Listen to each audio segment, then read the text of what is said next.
Lai padomju laika darba stāsts neietu zudībā, Valsts sociālās apdrošināšanas aģentūra aicina iesniegt darba grāmatiņas datus. Bet kas notiek, ja cilvēks ir bijis ieslodzījumā un cietumā arī strādājis? Padomu laikos darba nometnēs obligāti bija jāstrādā. Viņi sita, tur spīdināja cilvēkus ar karceriem un vienalga lika strādāt. Saprotiet? Ko jūs darījāt tieši? Kāds darbs darījāt? Smagus darbs, vissmagākos, ko šeit brīvībā neviens nedarīja. Mēs taisījām ķēdes. Saprotiet, lauksaimniecības ķēdes, tas ļoti smags darbs ziemā un vasarā. Ap plikām rokām nekas mums cimds nedeva neviens. Mūsu skatītājs jau 2 reizes vērsies Valsts sociālās apdrošināšanas aģentūrā ar jautājumu, kas notiks ar viņa ieslodzījuma laika darba stāžu.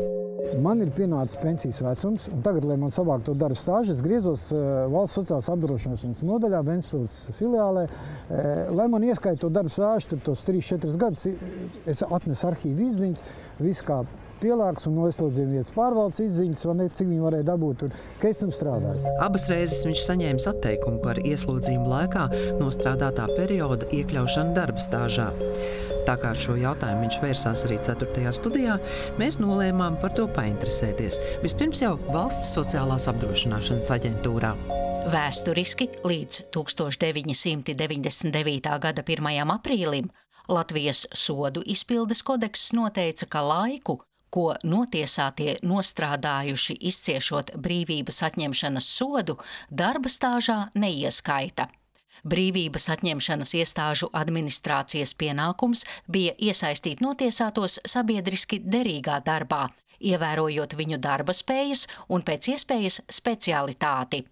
Labošanas darbu iestāžu un saimnieciskā darbība bija jāpakļauj to galvenajam uzdevumam, notiesāto labošanai un pāraudzināšanai. Līdzīgu atbildi ar atsauci uz padomju laika ieslodzīto nodarbinātību saņēmis arī mūsu skatītājs. Ar piebildi, ja viņš ar darba uzskaitas lapām vai darba algas personīgajām kartītēm var pierādīt, ka par darbu cietumā saņēmis samaksu, tad to varēs uzskatīt par pamatu iekļaut cietumā nostrādāto laiku pensijas aprēķināšanai. Kur es dabūšu 75. gada parakstīt savus dokumentus, ka esam saņēmis darba algas izziņas, saprotiet? Tas ir nereāli vispār. Neatkarīgi no darba, kas ir izdarīts, un no tiem dokumentiem, kas ir jāpiestāda, viņi vēl pierāda no savas puses, uzrakstīja. Un par darba samaksas, dokumentu kopijas, algas nodokļu, vienmēr sakot, par algas saņemšanu kopijas man jānosūta. Kaut arī likumā ir noteikts neatkarīgi no sociālām iemaksām, man nevajag ieskaitīt to darba stāžu.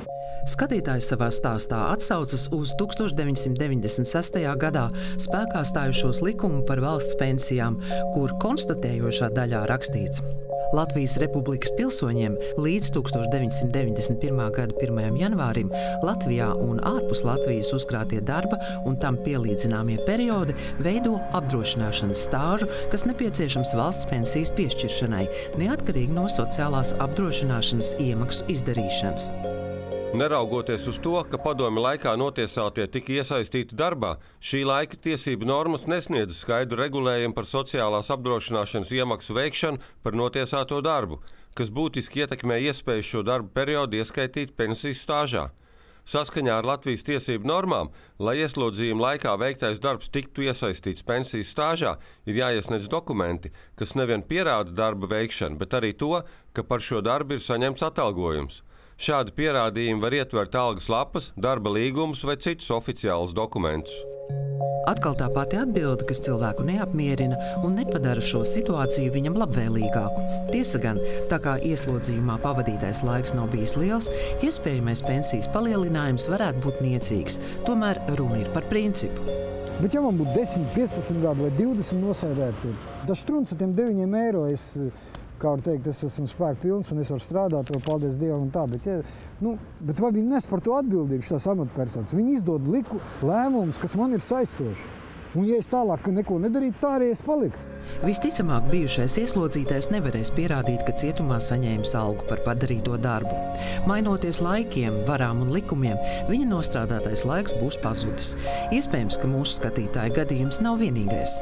Tātad cietumā esi bijis, strādājis, naudu saņēmis, bet pierādīt to nevar. Vienmēr pastāv iespēja vērsties tiesā. Tomēr Latvijas Satversmes tiesa un Eiropas cilvēktiesību tiesa kādā citā tiesvedībā skaidri pateikusi, ka Latvija nav padomju varas lēmumu mantiniece. Sendija Burka, Mārtiņš Avots, 4. studija.